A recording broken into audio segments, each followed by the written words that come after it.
Our society is getting to the point where children have no idea where food is coming from and how it's made. And I worry about the future, because if for some reason we can't get our food from other parts of the world, what are we going to do here? Because we're not producing enough, and we might be hungry someday.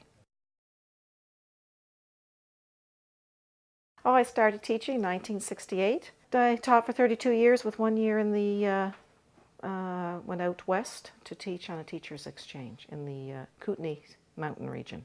I still am connected with young people through 4-H, but 4-H is something that once you're in it and you love it, it stays with you. Anyone who's been in it and worked at it a bit, it's probably one of the greatest lifetime skills they ever learn. That's called communications. There are great opportunities for travel. We've taken members to Alberta, Saskatchewan, Quebec. And 4-H offers many, many opportunities in computer. We have 19 projects offered in our club. But the friendships too. The kids have to have fun. So we do things all through the year. We go 12 months a year. Exhibition is the biggest thing for the local kids, especially if they have an animal. They can go for 7 days. I have a big trip coming up, which I'm looking very much forward to. It's a holiday for me. I'm a lover of the Jersey breed, the dairy breed. We raised Jerseys here on the farm when I was a child. And they're having their annual World Jersey Conference this May on the Isle of Jersey in the English Channel. And I've always wanted to go to the Isle of Jersey. Oh, I was brought up that way, you see. My grandfather used to take me out to the stables, and before I could walk, and I was in the barn. And I always loved jerseys and calves, and I was exposed to them when I was a child. I used to train them and lead them, and I have a fascination for them. And then my father and uncle took over the herd in the late 50s, and of course farmers have to make a living. And Holsteins, those big black and white new breed that was on the scene in Nova Scotia back in the late 50s, they brought home a few purebred Holstein cows, and that was the end, the gradual end of the Jersey breed here because of production. And expenses keep rising, and nothing is cheap. So I don't mind buying my milk because I know what it costs to produce that milk.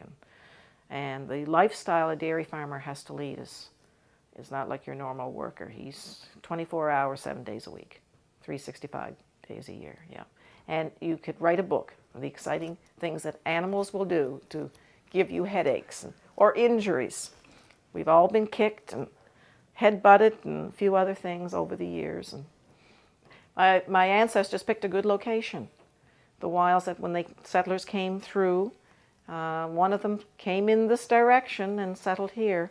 Our farm is over a century old and has been worked, and cows still walk the fields. And so yeah, we're very blessed. Everybody who comes here enjoys it.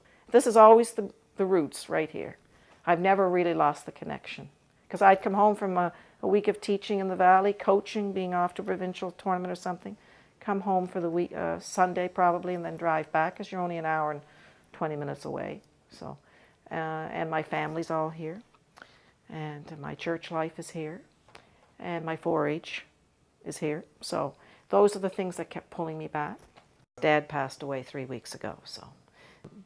In the woods, they spent a lot of time in the woods, Dad did. He loved to work in the woods with the horses and small tractors. He'd never think of these big, heavy pieces of equipment being on his soil. No way. Too much damage was done to the land.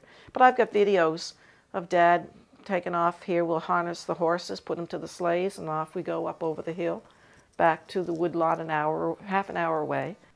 He was a farmer, hard worker, loved horses. Yeah.